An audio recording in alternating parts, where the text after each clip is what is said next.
Good morning.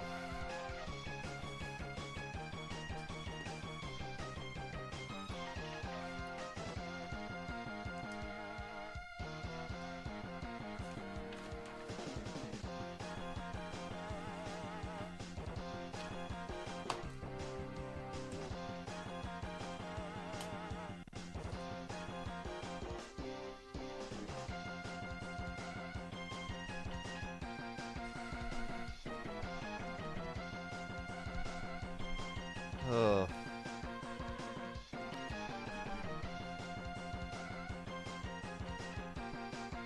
Okay.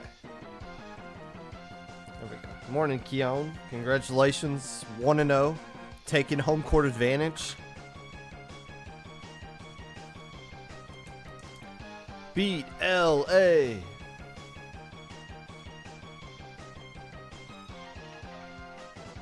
Everything on IPL is cinema? No, it's not. We've put some absolute garbage out on this channel before. Not today, though.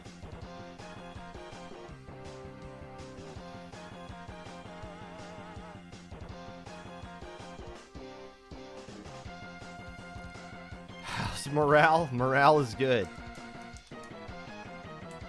Morale's pretty good. I'm enjoying my work life, which is a rare thing for me.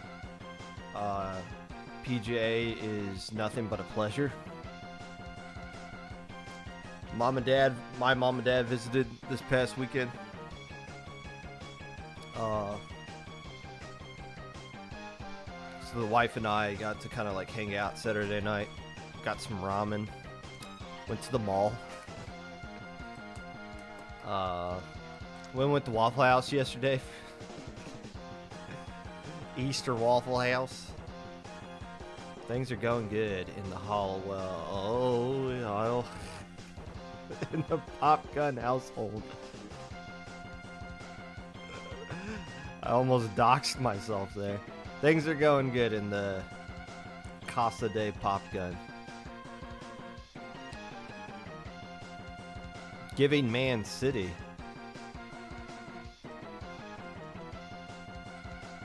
Like Manchester City? When the Lakers lose, the world wins. I don't know. Feels like everybody's losing right now.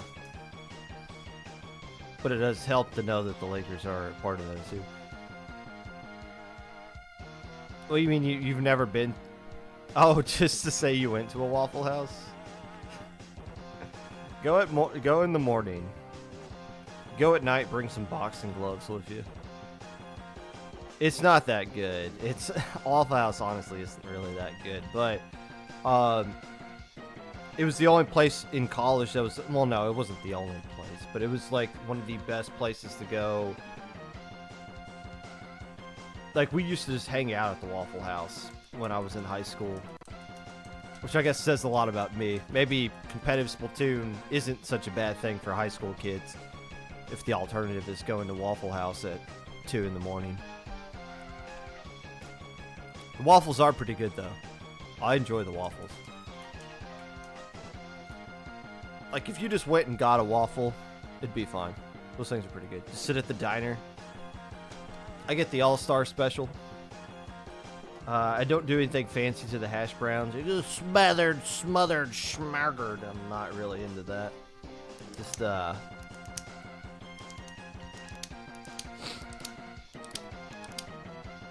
give me some hash browns. I'll put ketchup on it myself and I'm good to go. Do you like houses? Yeah, if it was like waffle apartment, waffle condo, might not get the same kind of, might not have the same impact as Waffle House. Huddle House is also a thing. I haven't been to a Huddle House in a long time. But there's usually a local food breakfast place. That's usually a much better alternative than Waffle House. Also, we haven't taken PJ to Waffle House yet, but we've taken PJ to our usual breakfast place. Usually, I don't think Waffle House is a good baby option. Well, Steak and Shake, yeah, we had Steak and Shake. Denny's was also 24/7 in college too. Um,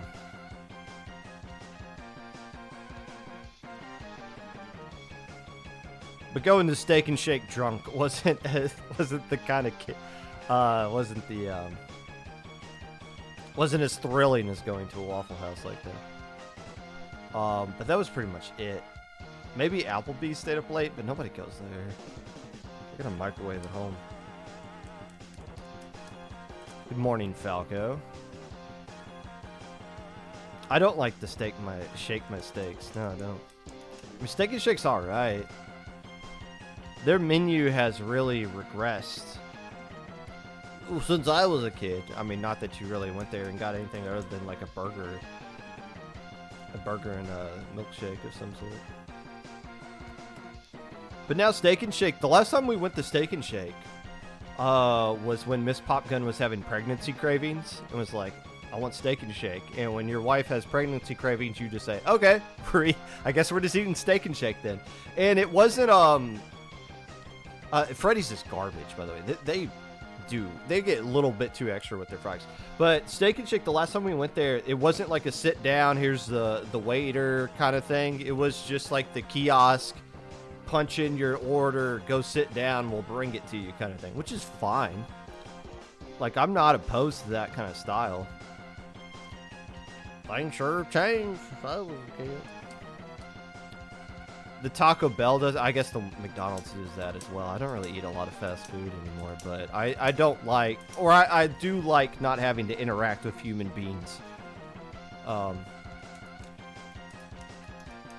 plus you don't have to like have them think about the order you said to them and then punch it into things. Like you get to like put in the order and spell it out the way it's supposed to be spelled out. They screw it up after that, they screw it up, but at least there's fewer barriers of confusion that can go like that.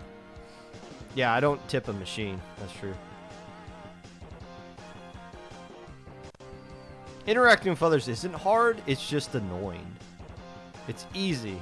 It's super easy for me to interact with somebody. To just give them the I don't care face.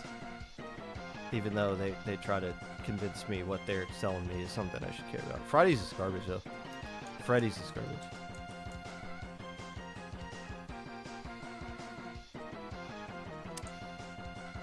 But also, I went to college, so I didn't have to eat that. I ate that stuff at college so that when I graduated and got a big boy job, that I wouldn't have to eat like that anymore.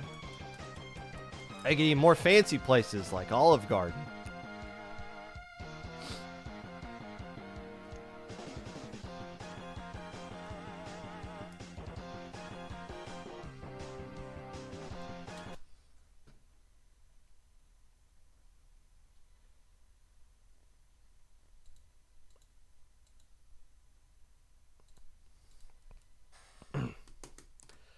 Hello, friends, and welcome back to the Popcast. Whenever you're listening to this, whether it be live or a VOD, Twitch or YouTube, while you are getting excited about beating me in a solo queue match, dropping from low ink as soon as round one begins, being forced to celebrate Easter with your family instead of watching competitive Splatoon. Whatever it is that you're doing right now, appreciate you taking the time out of your day to listen to this. Unless I don't. Division X has finally finished for the most part. I think there's one match between two teams that are 0-4 that when I looked at the brackets this morning had yet to be decided. And it still hasn't been decided. So that's why the bracket hasn't been displayed. But ST Win did finish up their sets. They're 5-0, 25-4 per games. They 5-0'd Moonshine or Manshine. And, well, they probably 5-0 Moonshine as well if they played them. And 5-0'd Vacation. So, yeah, no doubt as to who's the favorite going into this one. Whenever they play the finals, I don't know. They usually play the entire playoffs all in one day. No word on when that's going to be just yet. And you got to find a time that works out for all their schedules. And I did get some context as to why the sets weren't played on time, and it wasn't anything an emergency situation. They were just granted extra time. Okay. All right. But DivX is wrapped up, or at least the playoffs is ready to go. At the end of last Low Ink, which was yesterday, SAC got announced.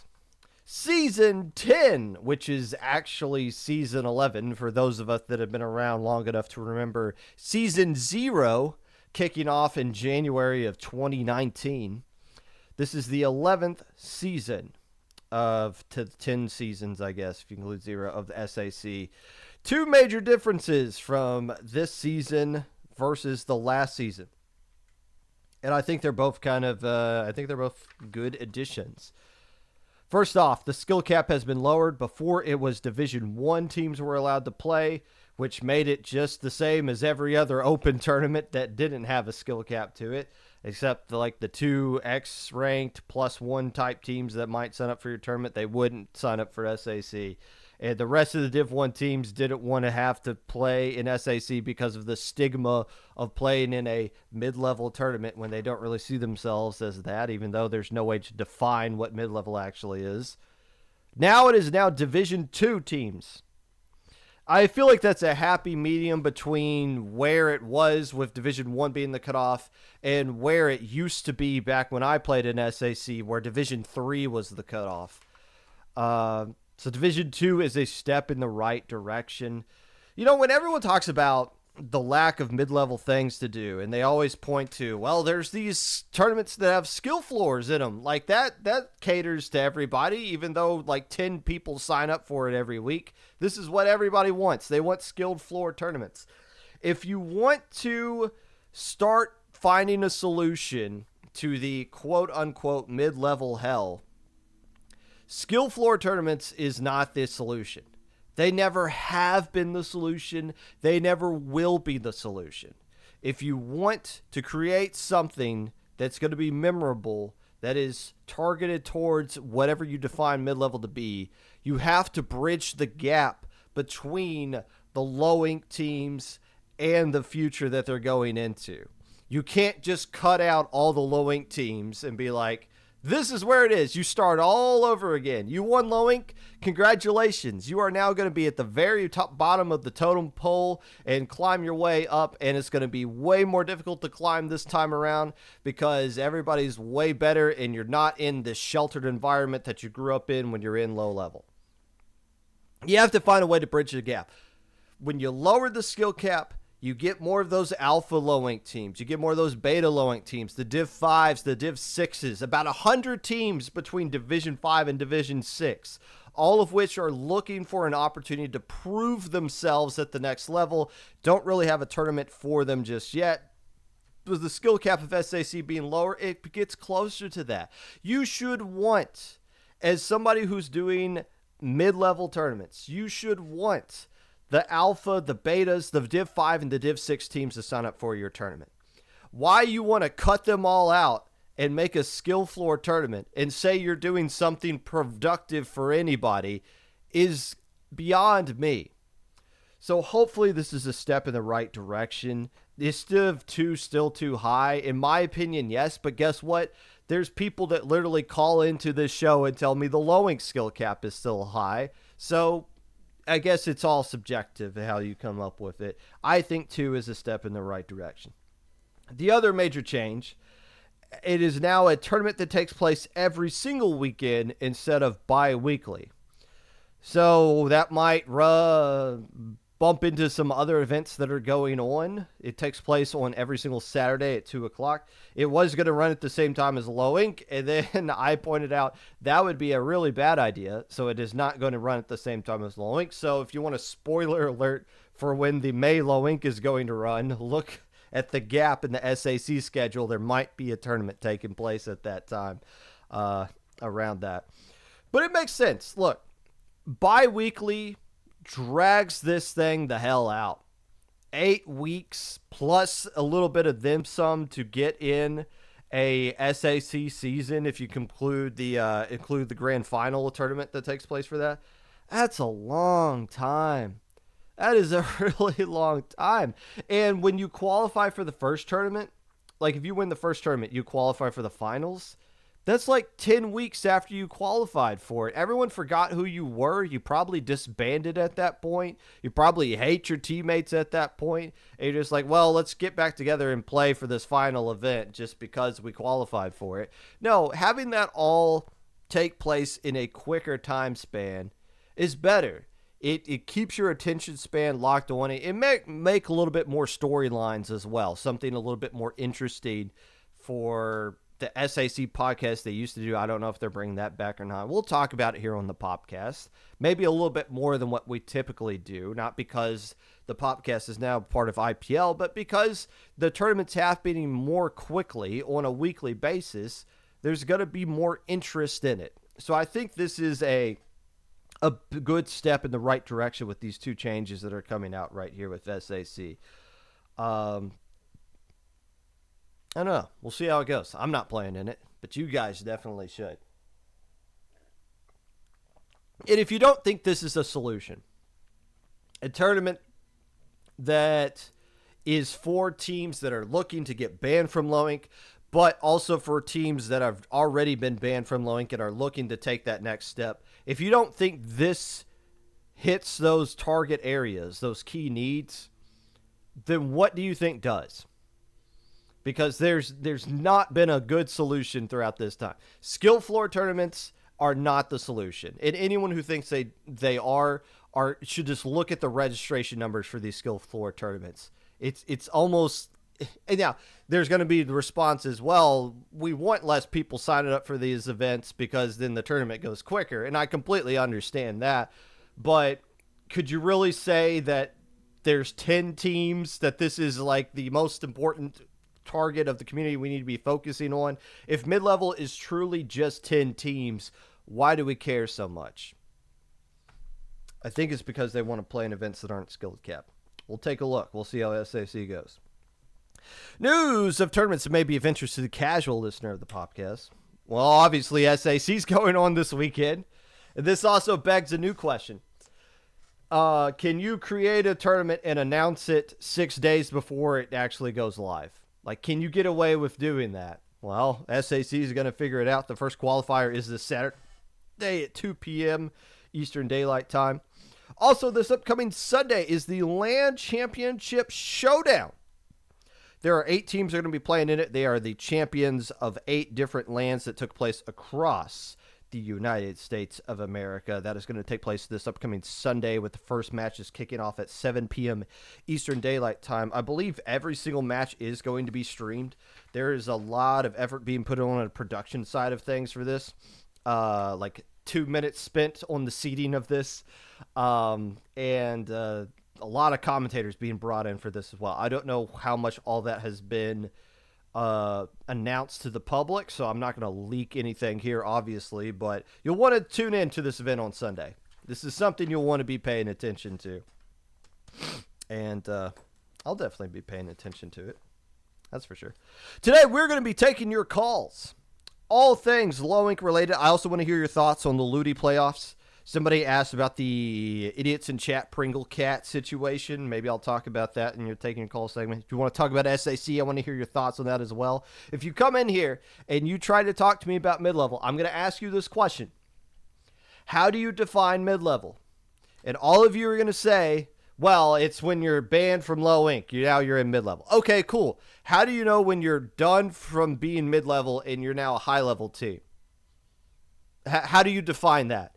And none of you are going to be able to define that, and that's why mid-level doesn't exist. You're either banned from low ink or you're the idiots in chat. That's the 2 categories that you fight into. We're going to be taking your calls, all that and more. But first, let's give a shout out to the winners. My personal winners from the group Swiss stage of low ink. And I got a huge winner, probably the biggest winner of the entire tournament, not named Norwegian Wobber Economy. We'll get down to it. First off, a shout out to the Clown Ensemble, who got a 4-2 record in the Swiss stage, getting key wins over the Tenta Missile in question, Four of a Kind, Poor Judgment, and Future Tone. Clown Ensemble is a new team made up of low-ink veterans. I'm assuming all of them are clowns, because why else would they call themselves that? Getting Alpha Bracket in their first low-ink. Nicely done to them. Staralia went 4-2 in this tournament. They got key wins over the Faded Color Society, Osterriche, I pronounced that correctly, Judd's Toe Beans, and Sticks and Stones. Staralia is a Div 9 world team. I believe they're in the playoffs. Well, they are also a 4-2 team in this tournament, so nicely done to them. The Star Guardians of Chaos went 4-2 in this tournament, getting key wins over Singularity, Pixel Per Ink, Mente Colmina, and Bull Shards. The AC just kicked on. That kind of tripped me out. I'm not used to this room actually feeling comfortable. Star Guardians of Chaos, I actually commentated their Div 7 set last minute on the Ludi Tonight channel against Jam, where I just kind of hopped in there. It was like, hey, who are we commentating here? Oh, Star Guardians Chaos and Jam. Jam beat them pretty soundly, 5-2, I believe. Pulling off mostly a reverse sweep. Or not a reverse sweep, but just kind of like dominated the last couple of games there. Star Guardians of Chaos did make Alpha Bracket, though. So what would you rather do? Would you rather make playoffs of Div 7 or make Alpha Bracket of Low 8? Star Guardians of Chaos probably say Alpha Bracket. I think that's their answer. Future Tone went 4-2 in this tournament, getting key wins over Judd's Toe Beans, Octo Express, Arrows of Bronze, and the Whip Rays.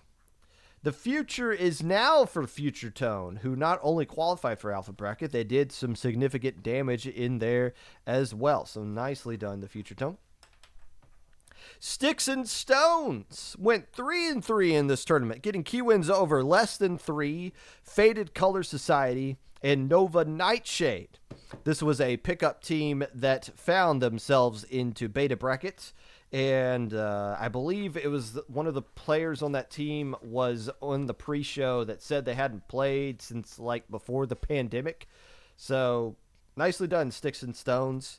You might not break my bones, but you make beta bracket. How about that? Shoutouts to Sonic and Sega's All-Star Racing. A team that went 5-1 during the Swiss stage got key wins over the Bull Sharks, Eternal Bloom, the Whip Rays, Future Tone, and Clown Ensemble. Now, Sonic and Sega All-Star Racing had the drop. Essentially, they needed 3 subs over the course of the weekend, and we don't let you get more than 2. If you need 3 subs, at that point, you're a brand new team. You're not even the same team that signed up anymore. We allow you to have 2 subs max over the course of the weekend. You can't have 3, and they needed 3 to keep going. They ended up dropping, but still 5-1 in a tournament that didn't have a lot of 5-1 teams. Mostly everyone was 4-2. It's still noteworthy. So congrats on a good Saturday, even though you couldn't continue on into Sunday. The Anarchy Stars went 5-1 in this tournament, getting key wins over the Op Squad. Rent is less important. High Tide, Grand Point, and the CCA Practice Squad.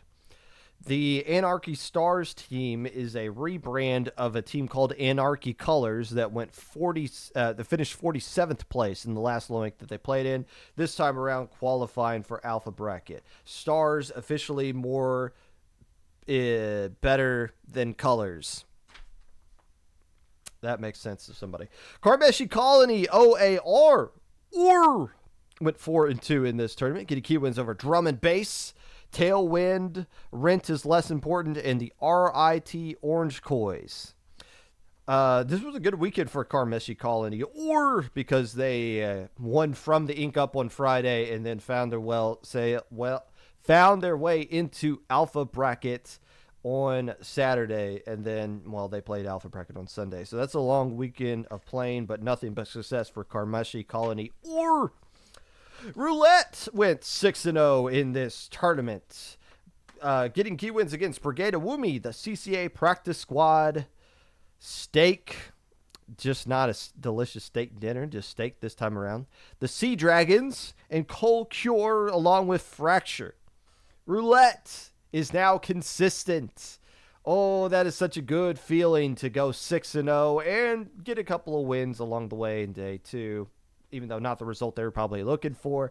Nicely done on Saturday, 6-0 for them, joining the Norwegian Wobber economy as the only teams to do that in this lowing. Fracture, I'll give you guys a shout out. I know you've been begging for it. You'll get it. 4-2 in this tournament, getting key wins over the DEI pickup, Rabbit Hole, Awesome Sauce, and Steak. Yes, Fracture made Alpha Bracket, and then I saw them make some noise being like, how come nobody picked us to make Alpha Bracket? Are you surprised we made Alpha Bracket? No, get out of help desk. They did go 0-4 in Alpha Bracket, which kind of reminds you like, hey, qualifying is cool. Actually do something. But they qualified, and that is noteworthy. Congratulations, Fracture. You don't have to beg for attention. If you play good, people give it to you. Like this team right here. The biggest winner of the entire weekend. The biggest glow-up of the entire weekend. Sea Dragons went 5-1 in this tournament. And look at the list of teams that they played. Look at this murderer's row that the Sindao Q Swiss fed to the Sea Dragons this weekend.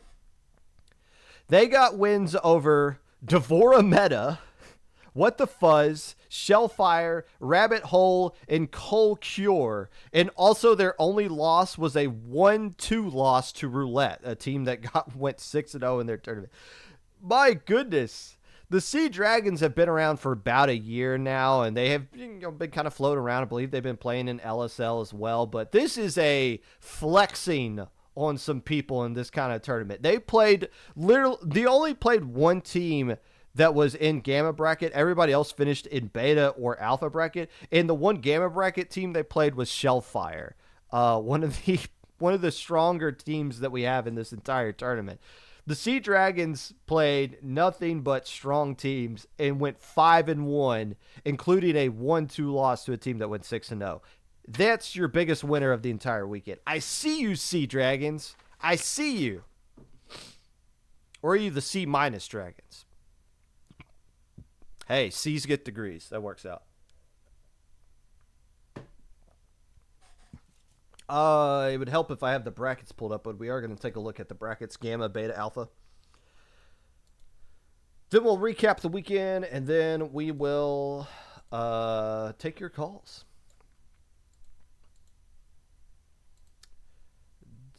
Uh-oh.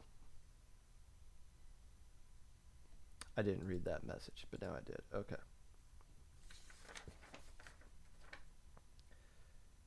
What are we looking for? We're looking for Lowink, aren't we? Is that the tournament we're talking about? Lowink happened last week. What if we just pulled up a random tournament, looked at their bracket, and did like a deep dive into everything they did? Okay. I don't have to solve anymore. Brackets. Gamma. Let's zoom in a little bit. Bum, bum, bum, bum. And hit F10. Okay. And scene. We're looking at Gamma Bracket. By the way, Gamma Bracket was a little scuffed this month just because we didn't have a lot of teams. The first team to not qualify for Gamma Bracket out of Group A was a 1-5. And sometimes we just want to like, okay, we'll find anybody to play Gamma Bracket. I draw the line at 1-5 teams. I'm not a fan of teams that go 2-4 and play in Gamma Bracket because it feels like you didn't really earn it. But if the site gives you Gamma Bracket, we're going to give you Gamma Bracket. But we're not going to go our way to fill in the gaps. Like if somebody just drops, I'm not going to like beg a 1-5 team to take the spot. Like you didn't earn it. So that's why we got this kind of a scuffed looking thing right here. I'm going to give out a shout out to some teams. Shellfire ended up getting tied for 5th in this one, getting knocked out by Renton Less Important. Shellfire was a team I said I was having my eyes on just to see what they would do. They're inconsistent. Yeah, Gamma Bracket's obviously not where they want to be, but The good news for Shellfire is they actually played. The only way to get better is to keep playing the game, and they played through Gamma Bracket and just lost. Ultimately, just lost to Rent is less important. Speaking of which, who is Rent is less important? The team that finished 4th place overall? It's just a pickup. Judd's Toe Beans, the team that finished 3rd place in this tournament, who went all of their damage, got all their damage done in the winter side of things, beating Undersea Spectacle, Starfish, Mente Colmenta. I wrote that down.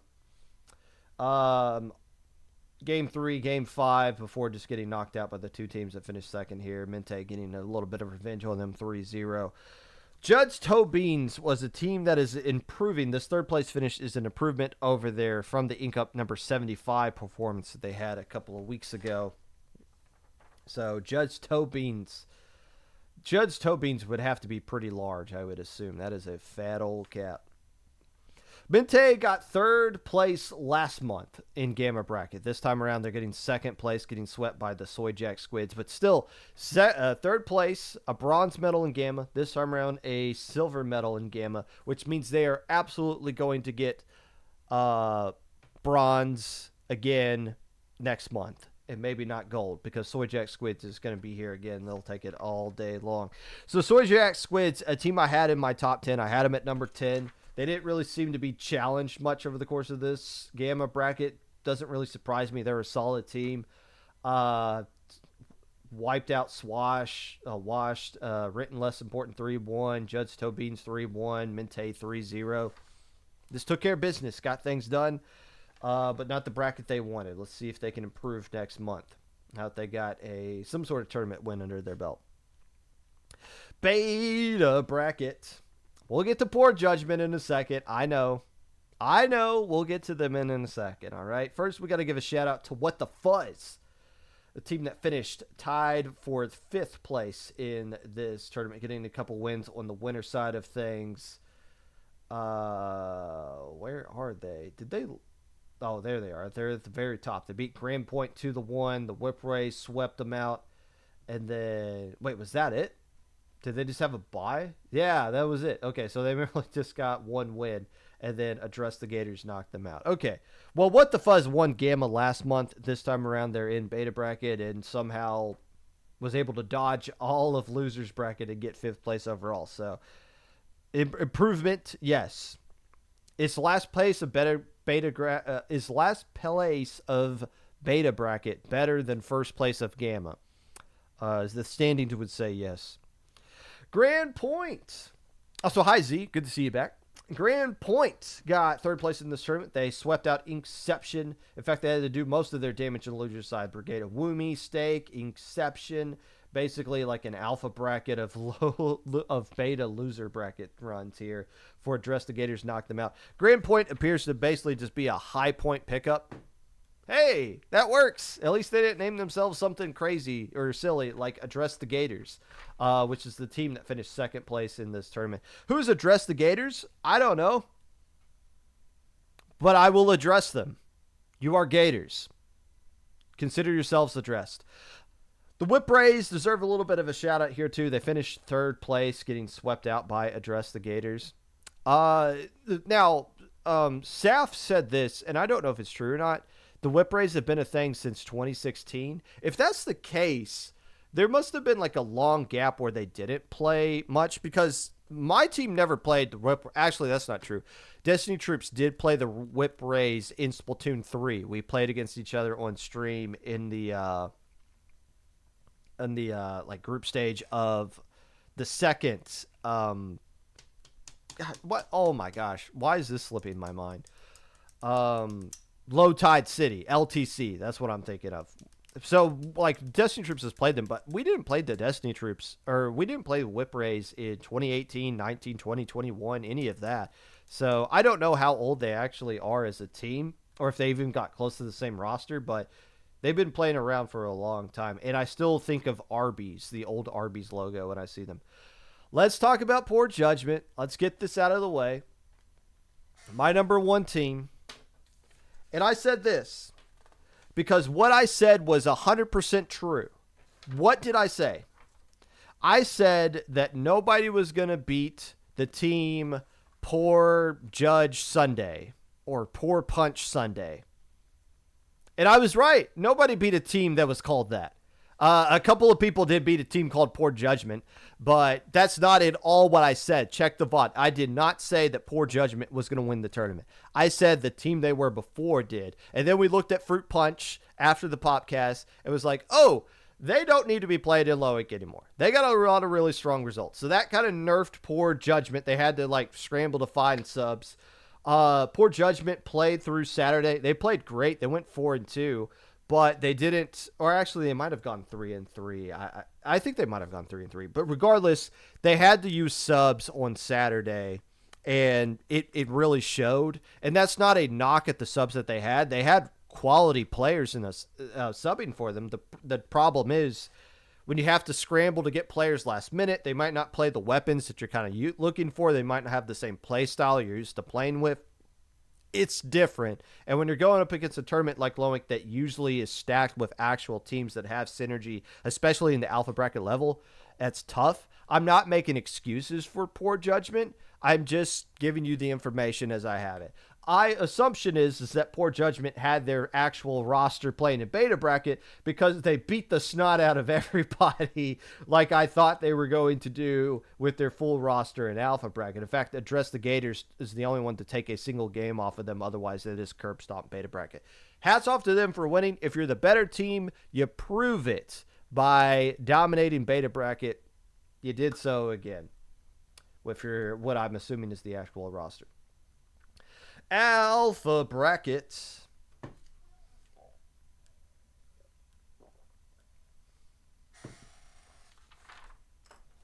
All right. First off, let's get the idiots in chat out of the way. Third place in this tournament. Devora Meta beat them 1-3.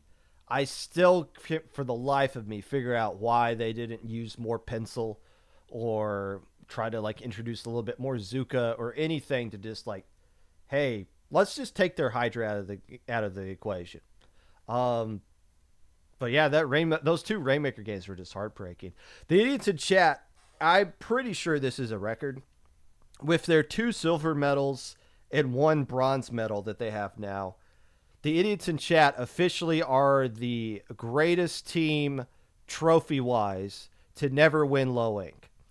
And that's all I'm really going to say about that. I don't think this is a bad run for them, but like, what more is there left to accomplish other than winning the tournament? Well, they could win the tournament. Yeah, but they've had many opportunities to do it, and they just don't. But the idiots in chat are going to be all right. They play in a lot of open tournaments. They're not going to get the opportunity to play in Div 5 playoffs. Maybe we'll talk about that later. But they're going to be all right. They play in a lot of events. They're going to keep getting good. Will they be allowed in low ink? I'm not going to say anything because then they're going to go to help desk. Say, Popgun said this on the podcast. This is just me speaking openly. This is not me speaking as the czar of low ink, which I'm not even am. I just take information from teams. I take it to our staff and say, what do you guys think? And we go from there. So regardless of what my individual thoughts are, they don't reflect low ink as a whole or IPL as a whole. My thoughts are original. Yeah, okay. Cole Cure. We got to talk about them. This team that finished tied for 5th place got eliminated by Devora Meta 2-1 like everybody else did in losers bracket. This was a surprise team to me. They beat Clown Ensemble. They beat Roulette. Took a game off of Idiots in Chat and ultimately just got knocked out in this tough kind of match from losers round 4. I debated putting Cole Cure in my top 10. And the reason I didn't is because they lost their first round match in Division 6 playoffs to Singularity. So I was like, oh, well, then Singularity is the better team. I'll put them in the top 10 and not Cole. Well, Cole ended up being the better team in this tournament and played extremely well over the course of the whole thing. Definitely be a top 10 team next time. Won't overlook them again. Octo Express, bless their hearts. They played in a game 3 against Roulette and lost. A game 3 against Clown Ensemble, 1. Stars Impact, 1. Roulette, getting revenge against them. Future Tone, 2-1. And finally, Devora Meadow knocked them out 2-1. They literally played in elimination games in every single set that they played in. That cannot be fun. And keep in mind, because their sets were going on for so long, they didn't get a break. Like, they never got a win to where they're like, okay, cool, we can just wait for this other match to catch up. We can go get some water. No, they had to just sit there and play and play and play with no breaks. Maybe like run to the bathroom as people were joining the lobby or something. Eventually that was going to run into, like, they were going to run into some issues at some point, and Devora Meta just was better in that game 3. So be it. Even though I feel like the Octo Express's comp was just better suited to deal with the Hydra. The Hydra just got like a one opportunity and everything just kind of worked out for Devora. Still, credit to Octo Express where it is due. And the original Meat Boy, I believe, is on that team. Also, wasn't one of their players like trying to leave their team and we told them, no, you can't do that, and that player like stayed on the team over the course of the weekend? What was up with that? Let's talk about Devora Meta, the second place team. Yes, I did not have them on my top 10. Completely missed them. They've made alpha bracket before, but hadn't really done anything noteworthy. Well, now they have. They're one of those teams that just kind of, what? Why are they continuing to win? But they just had a lot of things landed to their favor. They didn't really have to make a counter pick to losers round 4. I mean, they did lose initially. The only team to beat them on Sunday was the Norwegian Wobber Economy. Now, 2 teams did beat Devora Meta. They made alpha bracket as a 4-2 team. But still, it was cool to see Hydra. I'm not going to lie. As a Hydra main myself, it was really cool to see it. It's a difficult weapon to use in Splatoon 3, especially outside of low level where people use the meta. The meta absolutely curb stomps a Hydra. There are a Hydra team. There is a Div 1 Hydra team. I haven't seen if they made playoffs yet. They're 96 Magi's team.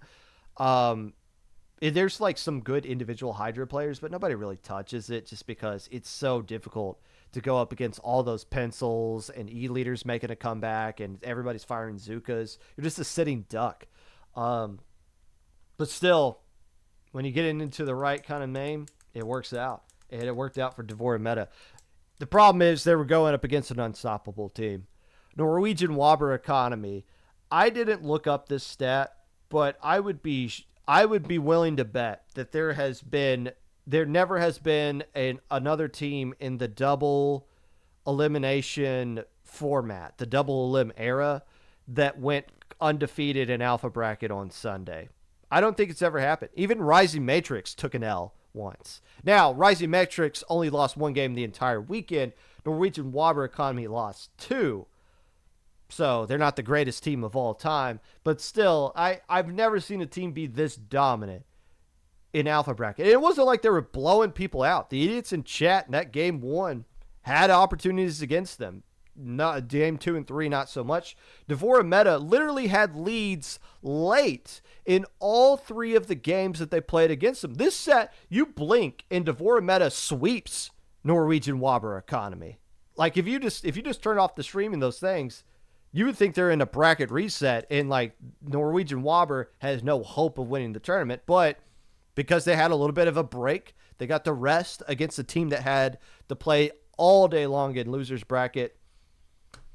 Norwegian Wobber Economy didn't flounder. They took advantage of the situation, and they didn't let Devora Meta enjoy anything and let them have any kind of hope. Shout-outs to them. The good news for the NWE is that they get to immediately follow this up. Play in SAC this weekend. This is a great opportunity to kind of flex and parlay this championship into a good point standing, maybe even win the SAC qualifier. That was where you could really make your name here. We barely got to see this team, and they're already banned from Low Inc. What can they do next? You can't point the finger and say, well, there's nothing for them to do next, Popgun. There is now. SAC is this entire month, every weekend coming up. Would love to see them play in that and continue their growth. Nicely done in this tournament.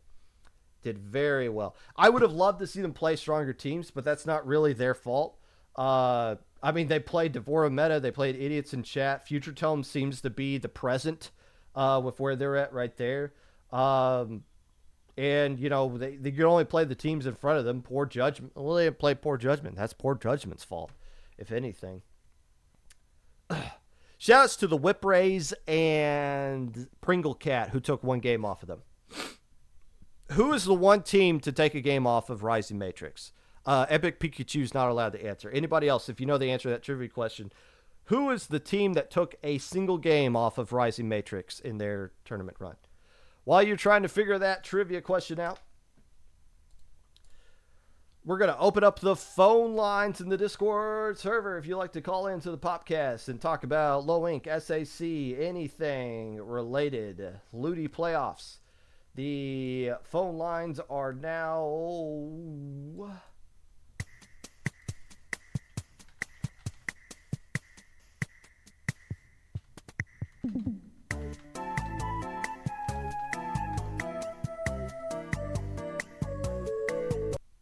are now open.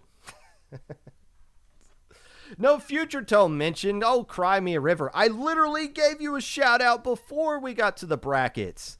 Well, you want me to talk greatness about you all episode long? Come on, pay attention. Gosh. Tired of you crybabies coming into this chat saying I don't talk about you when I do talk about you. Pay attention. Let's recap the week.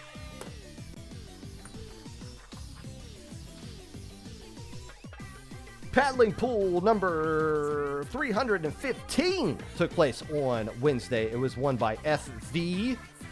-8 took second place, and top 8 ...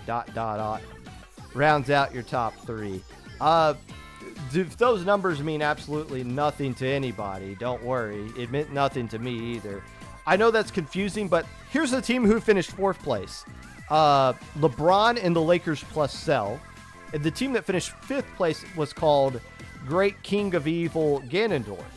So, there you go. That was Paddling Pool 315 in a nutshell. 31 teams played in it. SOS number 185 took place on Wednesday night. It was won by 2 Knight. Third ... took 2nd place. And Pleasant Living rounded out your top 3. Shout out to Ball Up Top, the first team name I actually recognized that did something on Wednesday, who finished 4th place. Kiki and Liam were a part of the teams that won Paddling Pool and SOS. Those 2 players individually went 14-1 per sets on Wednesday and won 2 tournaments in the same exact day. So nicely done to them. I believe their one loss was to a team they ended up beating later in Grands in Paddling Pool.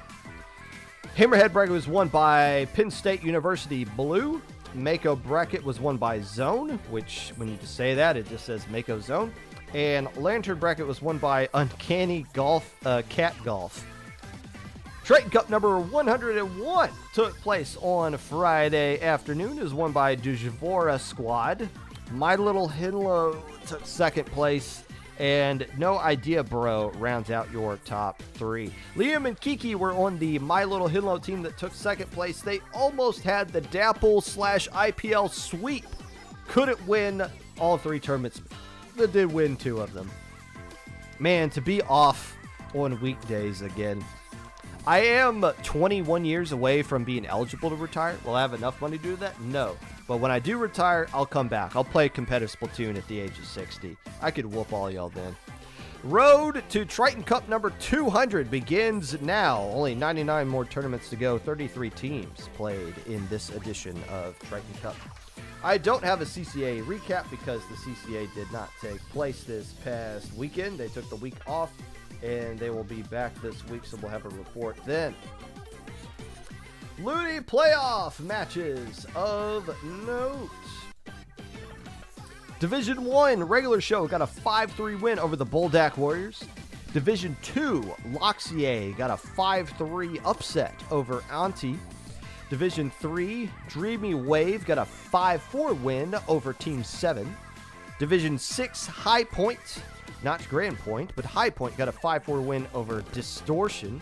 And in Division 9, the America, Malibu Rising clutched out a Game 5 Game 9, a 5-4 win over Tonal Quality. That one played on Ludi tonight.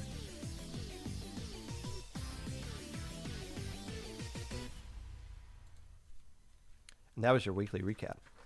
Sponsored by the LAN Championship Showdown. Sunday. 8 teams who have won LANs across the United States of America will be playing at 7 p.m. Eastern Daylight Time. It is a real shame that this is not called the American LAN Championship Showdown, because then we could call it the ALCS, and then we could say that we have a new ALCS champion other than the New York Yankees. Until then, it's just the LAN Championship Series, and it'll have to settle for being the official sponsor for today's segment of the weekly recap.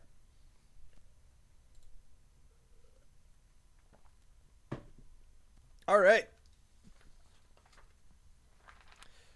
Phone lines are open in the IPL Discord server. I guess I never moved this thing down. We did the weekly recap for those who just skipped ahead right here. I'll rewind the VOD about 5 minutes. If you want to come on to the Popcast, join the stage in the IPL Discord server, raise your hand, and we will call on you in order when that takes place.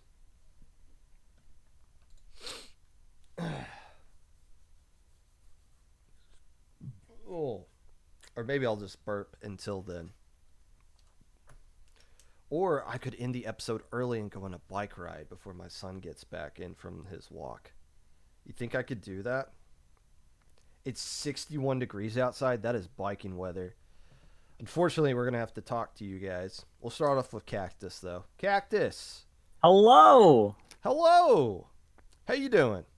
I'm doing pretty good. How are you, Popgun? I'm good. Thank you for asking. How was commentating yesterday with yours truly? Oh, it was amazing. You know, it's always a fun time whenever I get to commentate with you. I only ever low inks, but who knows? Maybe one day that'll change, right?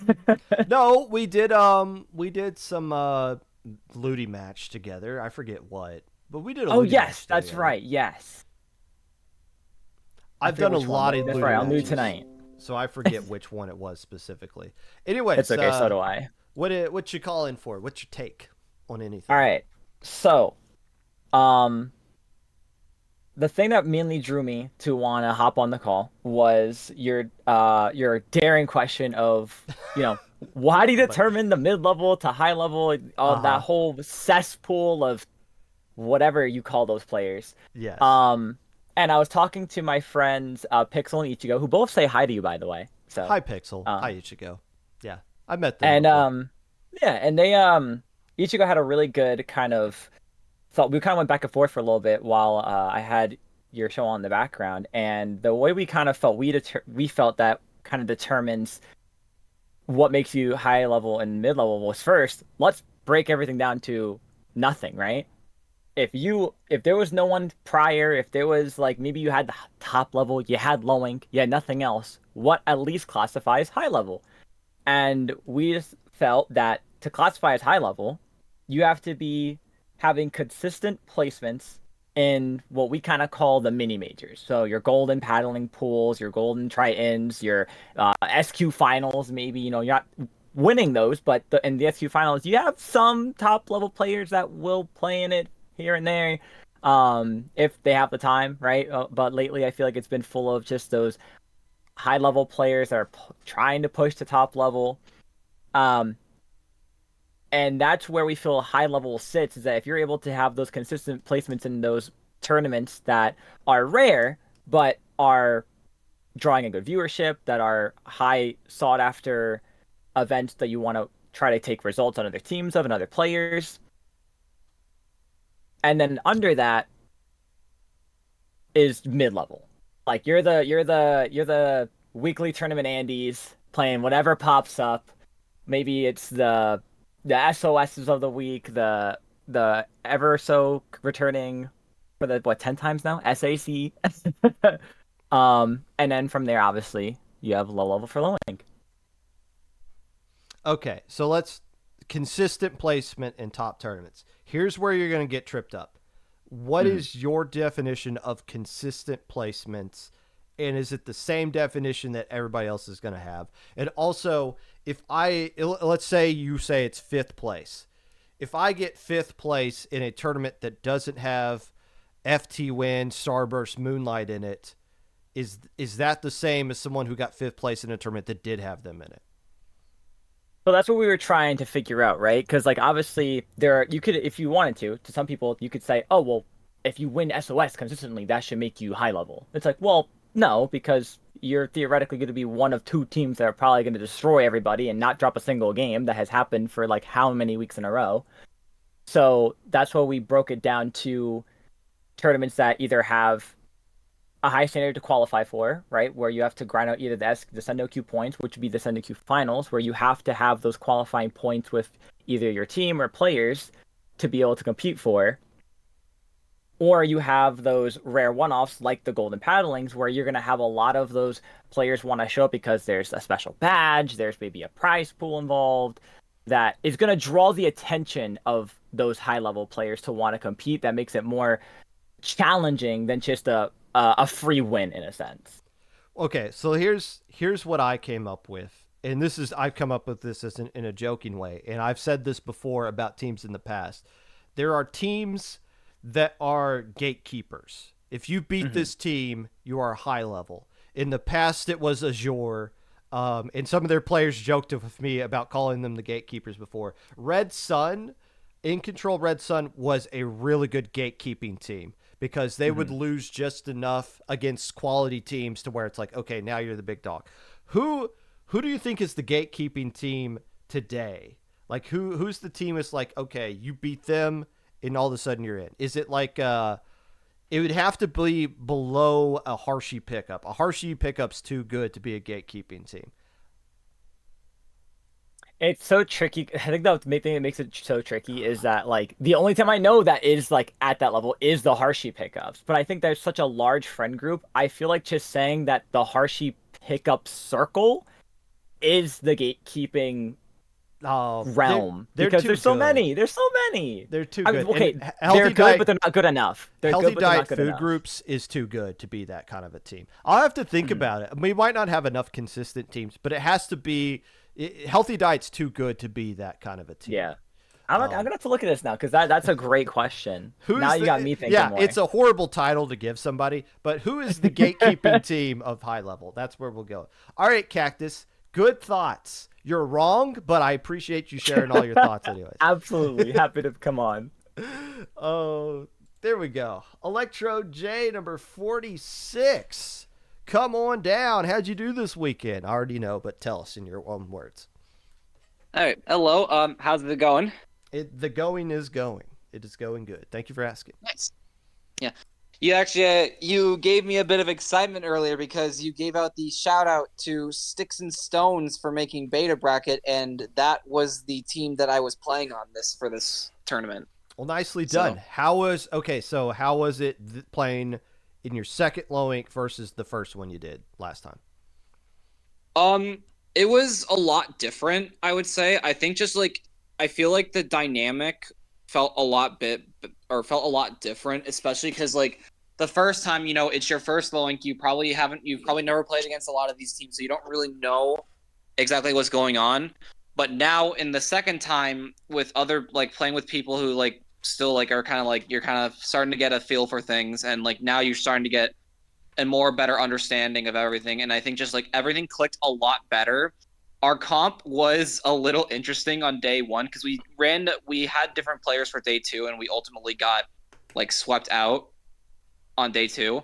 But our day one, we ran pencil edit, so stamper decav, VDS, CDS, and then a variety of brushes. So, but overall, we did really good. All of our set wins were 3-0s, and like you mentioned it was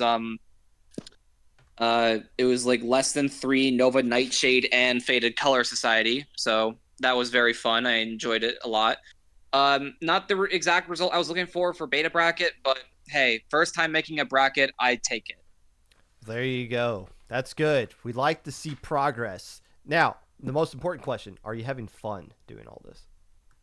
Yeah, I will say, yeah, besides one thing that I'm about to mention here in a second, I was having a lot of fun. But other than that, if I had a nickel for every time I played the first set in a major tournament organized by like a major organization, round one match being streamed, and we get stomped, I'd have 2 nickels. Wait, we put you on 'Cause round one this time? Did we really?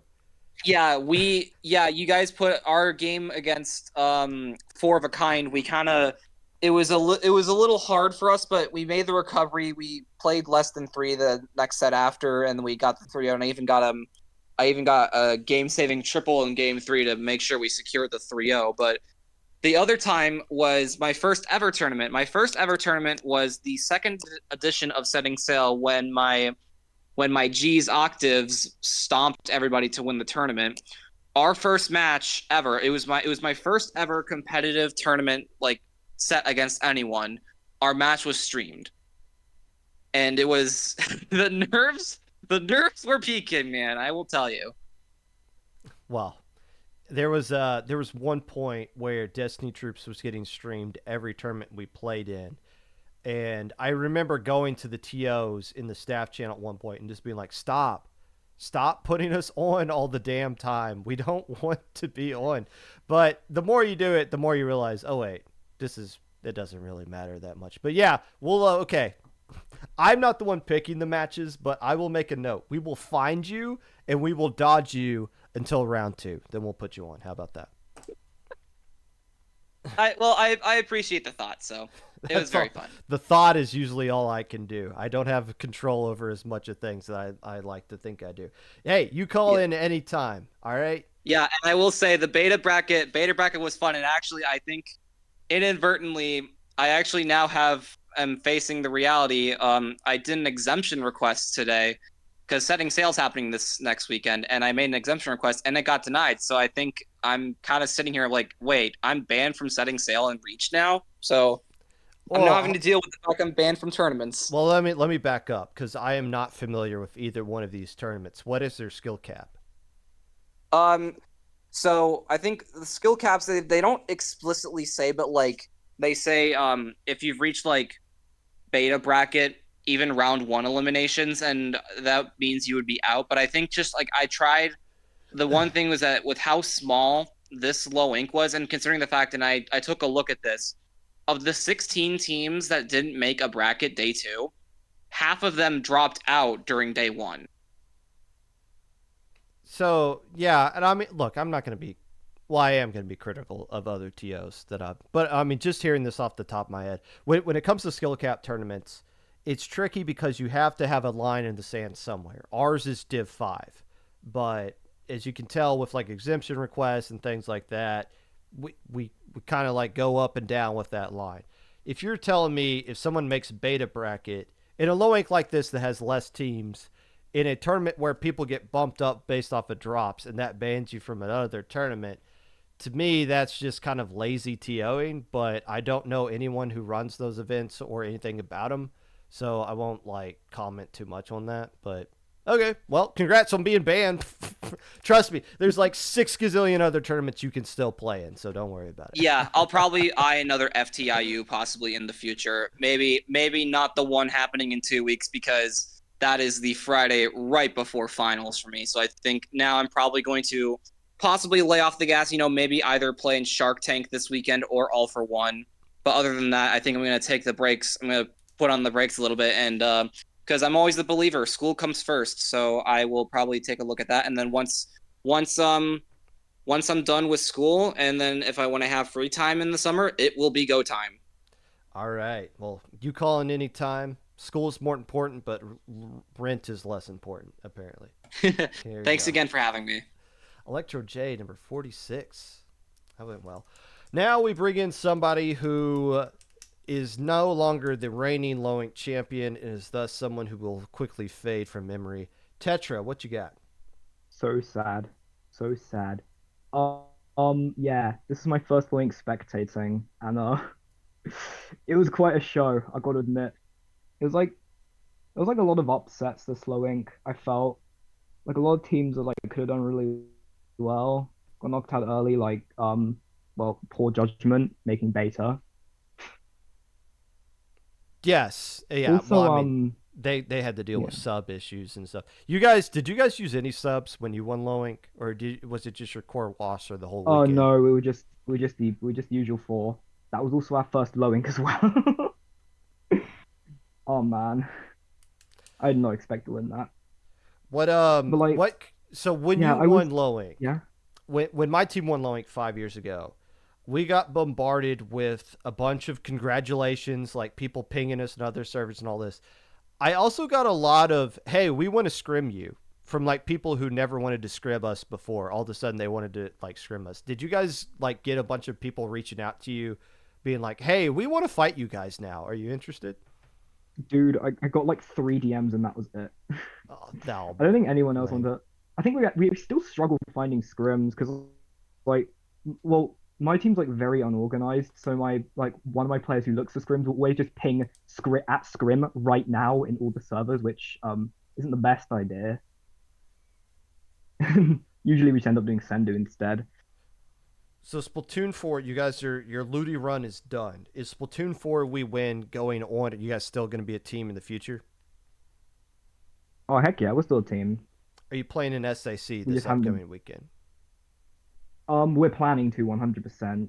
We do have an issue with our one of our players maybe not being able to make a few of them, but I think we should be all right. We can get Do a you sub if worse comes to worse. Okay, on the subbing part, how open are you to playing with a 34-year-old Hydra main? You know what? I'll be down. You be Just, down? just like put me down on like V apples. That'll be the cooler for the team. Be- There we go. We'll make it work. All right. Well, congrats on winning 2 months ago, and parlay that into winning this SAC upcoming season. We'll see you that. Yeah, we're gonna destroy SAC. We're gonna You heard it here absolutely first. Splatoon 4 is going to destroy SAC. Because why wouldn't they? How are you deafened? Oh, because you're probably listening to the stream right now. Is that how that works? Who is this? Who are you? Okay. That was great. This is how are you guys going to raise your hand and be deafened? How are you going to know if you come on or not?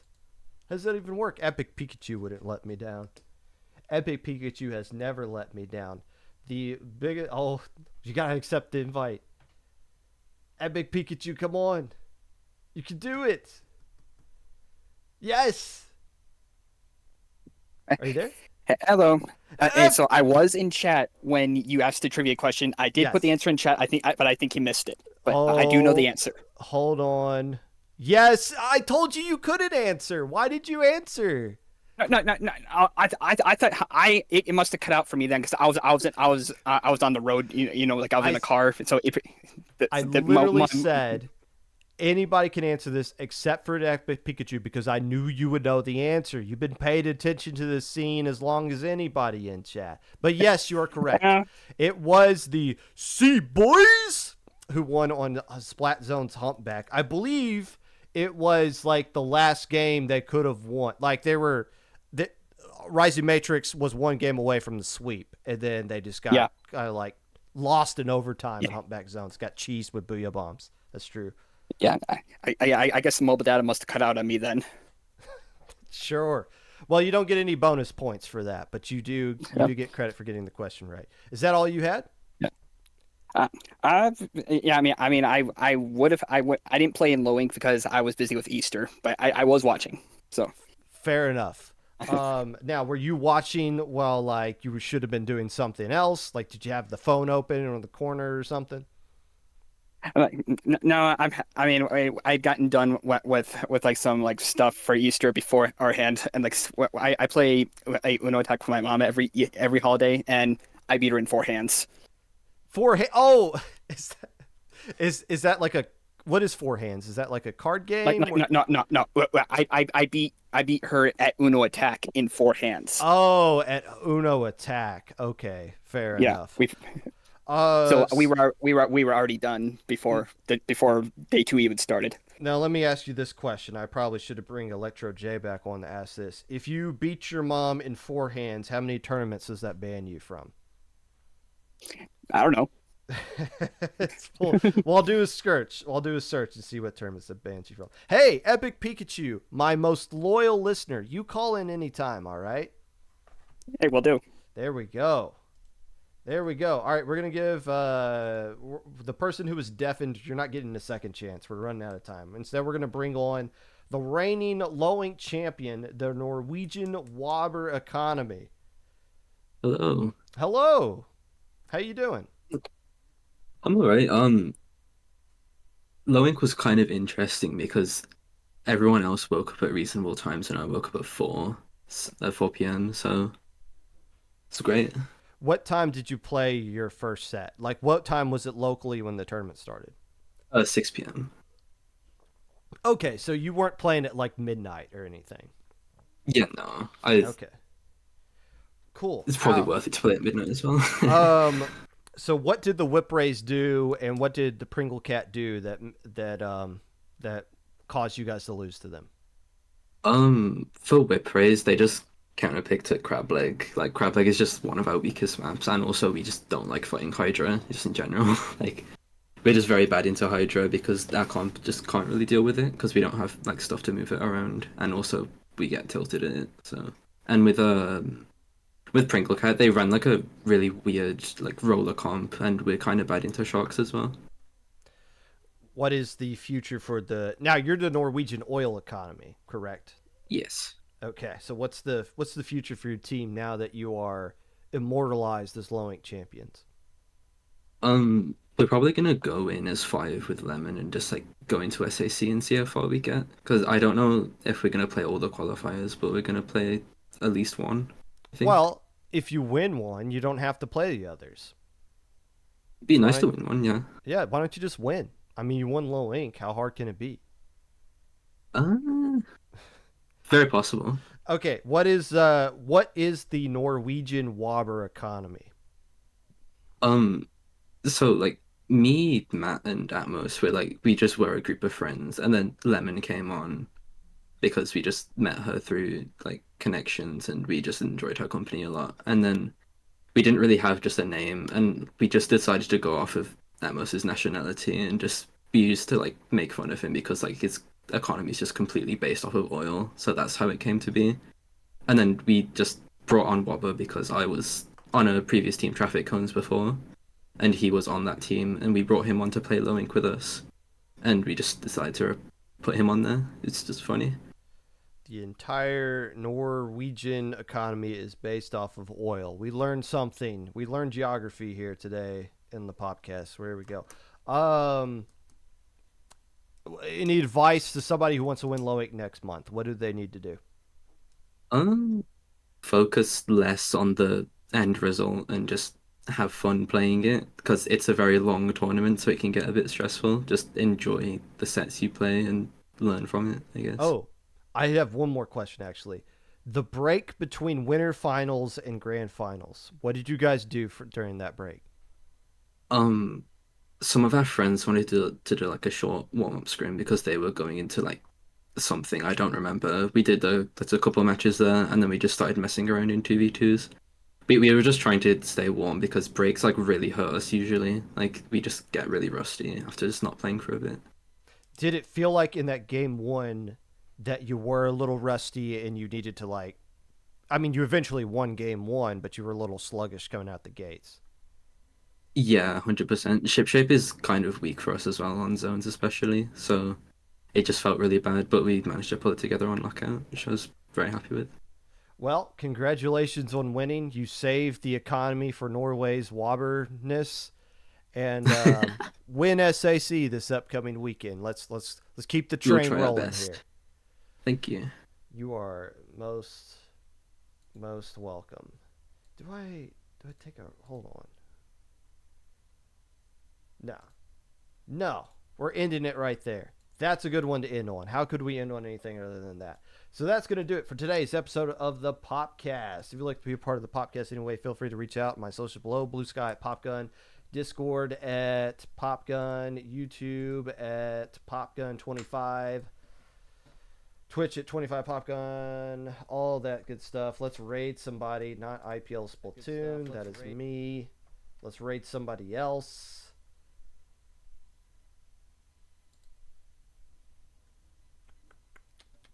Who are these people? Who are these people? I don't want to raid somebody with... Oh, whoa. I know. Here we go. Tesseract. Please tell me. No, we raided Jazzicorn last time. I don't want to pick favorites. I want to spread the love. There we go. Hey, get vaccinated, stay safe, wear a mask when applicable. LAN Championship Series this Sunday, 7 o'clock Eastern Daylight Time. Don't miss it. We'll see you all there.